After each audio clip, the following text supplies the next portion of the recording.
Hi, this is Brian. There have been a lot of questions recently about how to connect PayPal to your online store. For those of our customers that are using the PayPal payment engine, I wanted to go through a quick tutorial on how to do that for you. The PayPal email address that you're using should be the same email address that we have established for your online store. If you're not sure about that, you can contact us, but that's what links the online store to your PayPal account. A common email address used between the two is what connects them. So be sure that that's in place. Assuming that it is in place, you're going to use your PayPal account to set up your shipping and your sales tax rates. And I'm going to show you how to set up shipping and sales tax right now. I've logged into my PayPal account, and the first thing I'm going to do at the top left corner is click on this little gear icon. And then I'm going to go to Account Settings. When I do that, I get a whole bunch of settings over on the left-hand side. I don't know where sales tax is, so I'm going to type in the search box, sales tax, and hit enter. And it's going to bring up sales tax for me. I'm going to go into the update on sales tax over here on the right. And that opens up my sales tax information screen. I've set up to collect sales tax in a single state, which in most states is the only state you need to collect sales tax is the one that you're living in. Say items that you send to another state, you typically do not have to collect sales tax in your state or on behalf of that other state for the item. So I've set up a sales tax rate for the state of Florida, and I'm going to click that and click Edit. And this is a very simple screen. It basically says I have an active domestic sales tax for any order that's shipped to a Florida address. My state is Florida, and my tax rate here in Florida is 7%. Some states apply a sales tax to the shipping amount. Other states do not. I'm going to go over here on this other tab, and I've got a cool little link here. Is shipping taxable? And if you want to write that down, it's blog.tax.jar.com/sales-tax-and-shipping. This gives you a really cool map of the United States, where all of the green states is where shipping is not taxable, and the blue states are where shipping is taxable. So you'll need to know what state you're living in, which should be pretty easy, and that will tell you whether you're green or blue. The green or blue will then tell you back in PayPal whether you have this box checked or whether you don't have this box checked. Once that's complete, your sales tax is set up. You would click the Save button, and that would save your sales tax for the state that you set up. Now, to know whether sales tax needs to be collected on out-of-state shipments, that's state-specific. I can't give you that information. For that information, you would either contact your accountant and ask that question, or contact your local Department of Revenue, particularly the Sales Tax Division, and ask whether if you sell an item to a customer and you're shipping that item out of state, are you responsible for collecting sales tax on that item? Only they would know that answer. So in any case, I'm going to click on, now that my sales tax is set up correctly, I'm going to click on Back to Profile.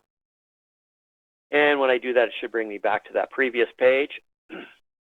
And it doesn't look like it's doing that. So I'm going to go back to my little gear up here at the top and go to Account Settings. Kind of kicked me out of there. If I scroll down this, I'm now looking for shipping, which is in my list. I'm going to click the shipping link at the very bottom.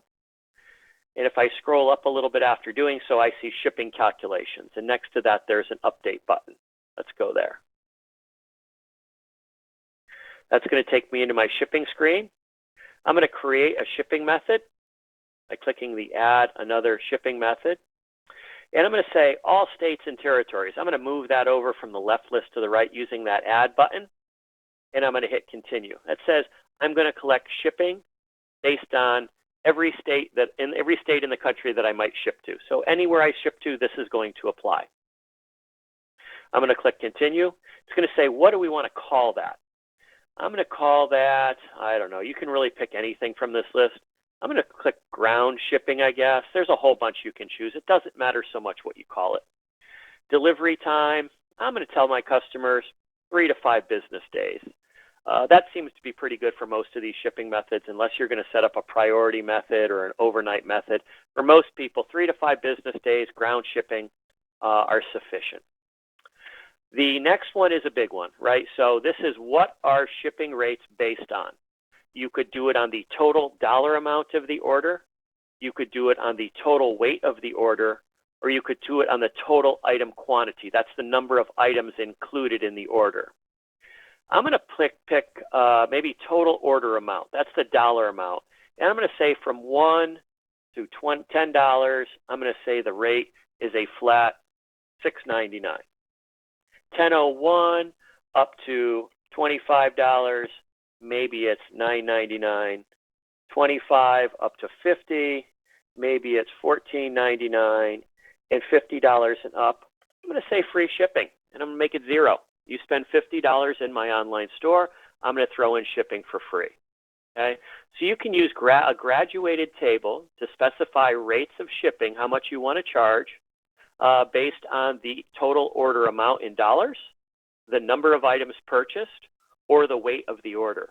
Now, the weight of the order comes from your copy of ConsignPro.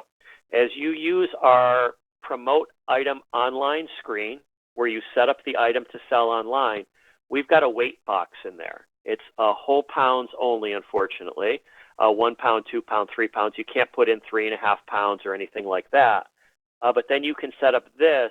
If you set up like how much your order weighs, 1 pound, 2 pound, 3 pound, you can set up this table to work off of weight rather than the total dollar amount or the number of pieces in the order. I'm going to hit continue. And when I do that, it's going to bring me to this screen. There's a checkbox here I want you to stay away from. It says, use the shipping fee in my transaction instead of my calculator setting. I want that to stay unchecked or no. Unchecked or no. I don't want to use the shipping fee in the transaction. I want to use the table that I just set up below. Okay? So make sure that box is not checked. Otherwise, the table you just set up will not function correctly. I'm going to click on Save Shipping Methods.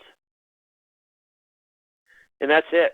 Now when somebody checks out, they're going to see my ground US shipping, and it's going to calculate the amount of shipping once they put in their address. That's important, as to how much the shipping is going to be based on either weight, dollar amount, or number of items. And that's it. Once your shipping is set up, everything should work great. Shipping and sales tax are the two things you need to set up in PayPal, and we've done both.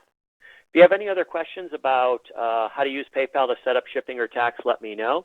If you're using our Card Connect or BluePay payment integration and you're not using our PayPal integration, I may create a separate video on that. It's a little bit different. You won't do a thing in PayPal. You'll do everything via your online store control panel.